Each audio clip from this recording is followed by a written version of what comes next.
Let me take this stuff off. Alrighty guys, welcome back to the channel. School's out until the end of winter, so I'm going to be working on the Jeep a little bit more. Hopefully I can get enough done where the Jeep is reliable and can run, so I don't have to do a lot of work in preparation for the next school year, so I can actually do more events, take off. All I gotta do is just take off work and then go to an event, and then we can get more content out, even with school being out, because with school being in, I know they would do a lot of work. Alright, so where I'm at now, I'm trying to clear the oil pan right now. I'm doing a little bit sketchy work, kind of. So I'm going to be doing this right here. So I got this, I'm just gutting it. I'm going to put the same piece of metal that I had. I don't have the best welder, but I have a good enough welder.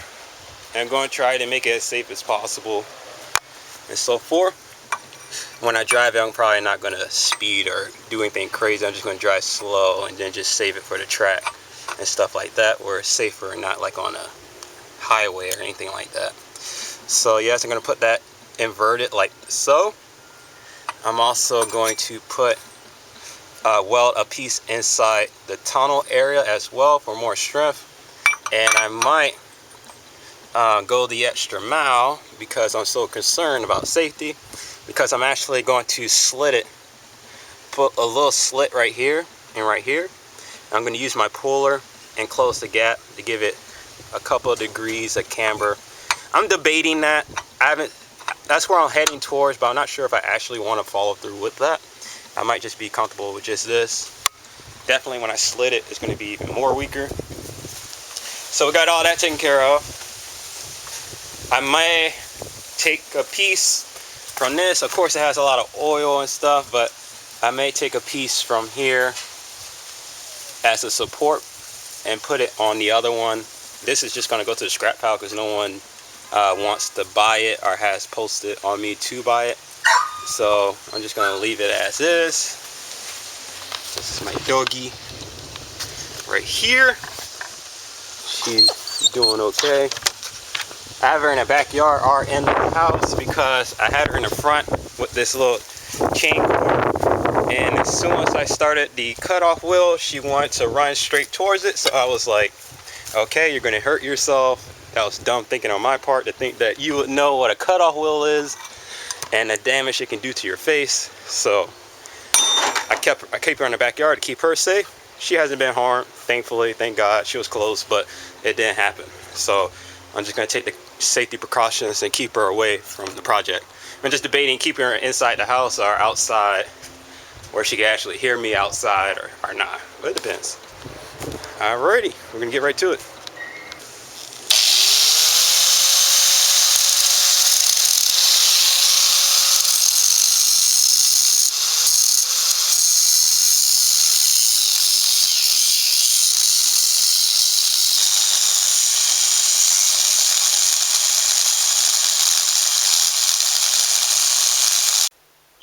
Alright, I'm at the point where I'm debating let me turn on the lights for you. Debating if I'm gonna get Camber or not. I mean, I only have a welder from Harbor Freight, 90 amp welder, stuff like that, so it's not the best stuff. So with that being said, I got right now I'm just test fitting Jeep and so forth and stuff like that, just test fitting. This stuff over here, you know, I just got like a piece of stuff just holding that in. We are pretty much completely close to the oil pan. I don't know if I want to cut any more away to gain a little bit more, because we're going to be a little bit lower. So my thing is, how it is, see, right now it's rolling over. It becomes straight up and down. This is like a flat contact patch, so that's our gap right there, real gap. So it's like that and so forth, and then as it goes down, it rolls out over itself. And I was debating if I should add camber to it and stuff like that, but there's a lot of things like, one, when I go in a straight line, won't have a lot of grip and stuff like that. So I got a lot of things to look into and debate. Also, how strong the welder is, and this is if it's going to be a track specific car and so forth. See if I can trailer it to the track rather than have a tag and license, borrowed trailer or something like that. Just drive on the road, it'll be taking it easy as well. So I got to debate if I want camber on this thing or not. So that's what I'm debating right now. Alright, so unfortunately I had to cut a little bit more farther down so I get close to a flat part. The only thing with this is this metal is really strong, like it's really thick and doesn't bend that easily. I'm going to go with what I have now. I would keep going, but I'm just going to call it because I don't want to go too crazy because I won't be able to drive it and stuff like that. So I'm going to do a little weld, just a tack weld, just to see where I'm at and how much camber is on the wheels now, and we'll go from there. So just a little bend there and see where we're at. But I'm just gonna save it for version 2, because if I keep going, like if I keep bending it, that means that the metal is getting more stress. That's one thing, and it's gonna crack in half, and I don't want that. So that's what I'm gonna do. I did clean it using this.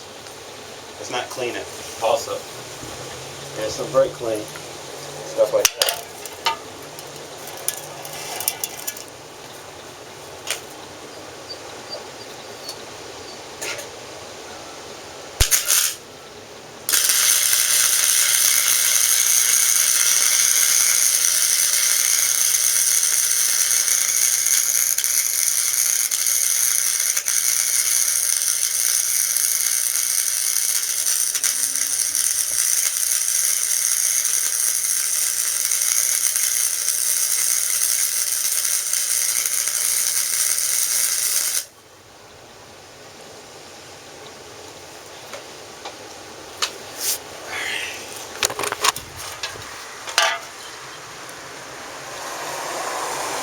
Alright, so I got that. Hopefully I got them welds touched by the Lord Almighty, that those things will stay strong, even besides the fact that I got what I got.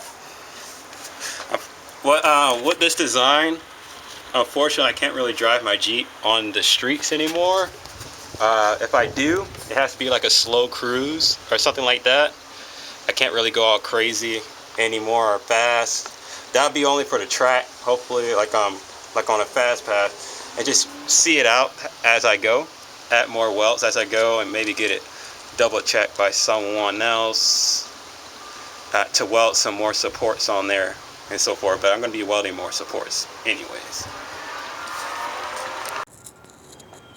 Alrighty, I didn't cut it in half because I don't trust my welding skills nor my welder. So it's not cut here, so it's actually bent right here. So it's a piece right here, like this much bent. And then to bend it, I had to notch it a little bit. Here, here, and here. And then I welded the notch, the cutout, on both ends, on outside, inside, outside, inside. And then I'm going to add a few of these plates, these things inverse like so, on there. I'm gonna add a whole bunch of those. I got some metal put here, so I got a couple of those things there. Figure out if I want to use something like this for something, whatever it may be. I don't know, we'll figure it out. And we gotta get this thing super strong. I don't think I have any room here to do that, nor back here. Maybe I can work from down here, something like that. Have it some strength at the bottom, like so. Like that. Well, anyways, this is how it sits. For what I have is pretty good. I think that's pretty safe. It's not too bad, right? That's not too bad. That's not a lot. Should be good enough. So 4. It's not too bad at all. And then we have this. And we'll have that. So yeah, that's that. Oh, come on.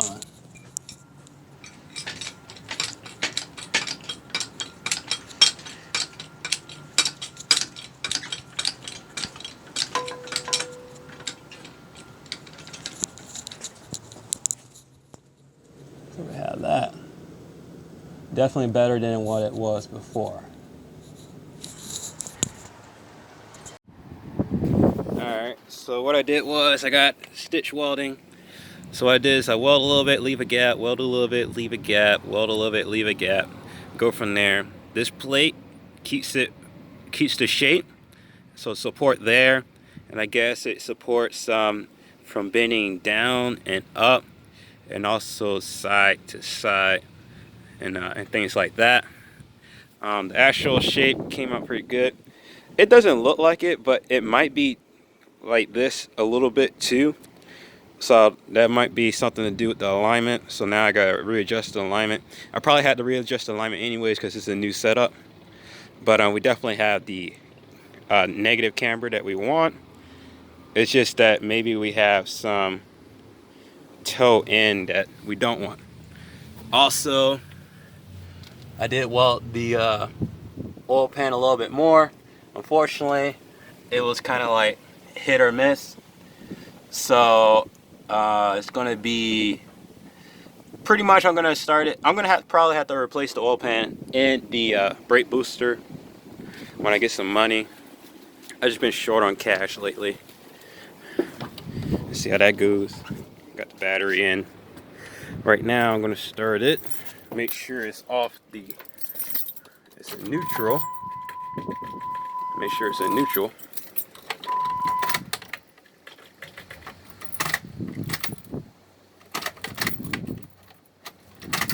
Alright, we lost all battery. Great. So let me go fix that.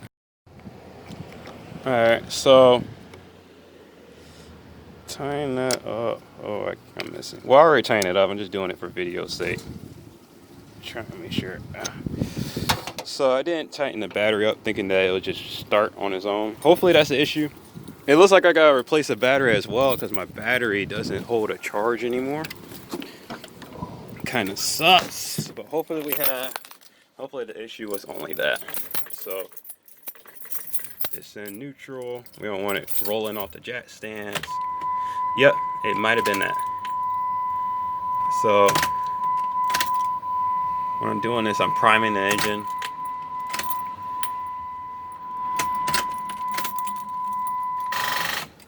Great. I just charged the battery. Well, it's not starting.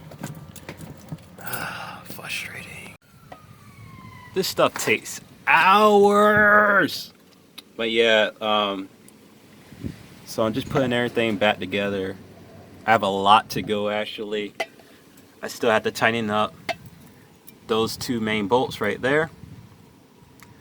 And also, if you look here, apparently we were missing this bolt and this bolt, and I had to scavenge it from the other axle that I had. So it's double, when you get parts from the junkyard, like large parts, double check that everything's still there, because some people will take stuff off and there's no way of telling unless you check. I probably gotta look this over really quick because I was gonna be riding with just 1 bolt on this. I don't know what it's called, but it's the portion that holds the wheel bearing, and you don't want the wheel falling off, so that's not good. Actually, the wheel probably would have fell off. That is the support for the wheel bearing, so the wheel would have fell off. So I'm just gonna have to double check this whole thing. But this is what we're looking at.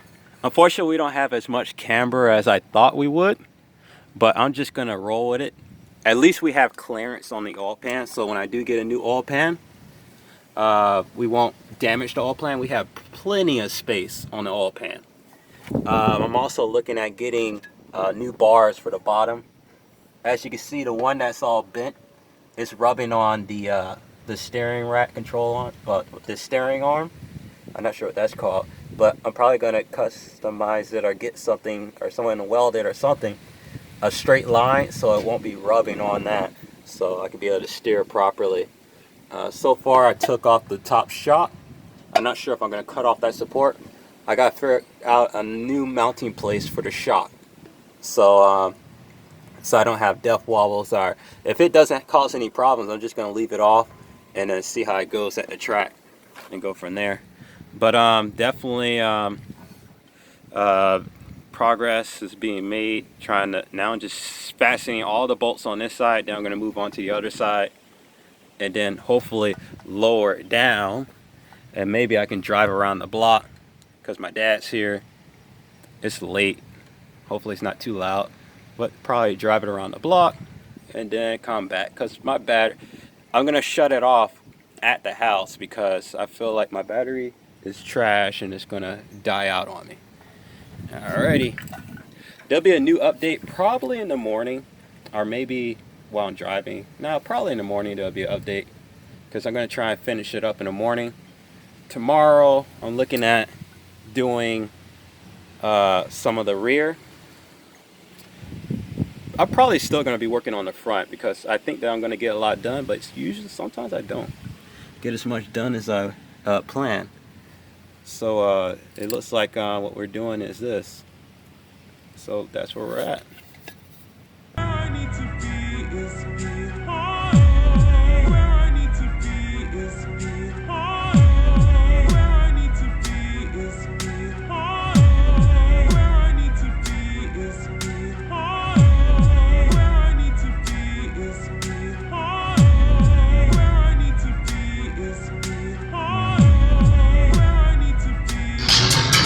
Alright, oh shoot. Well, I can't see anything, but this is the Jeep. Right here. And then the camber angle and all that good stuff. So the front, that's how low I'm probably going to have it. I'm not going to lower any more than that. That's just how it's going to be. And we'll keep going from there. Don't look down.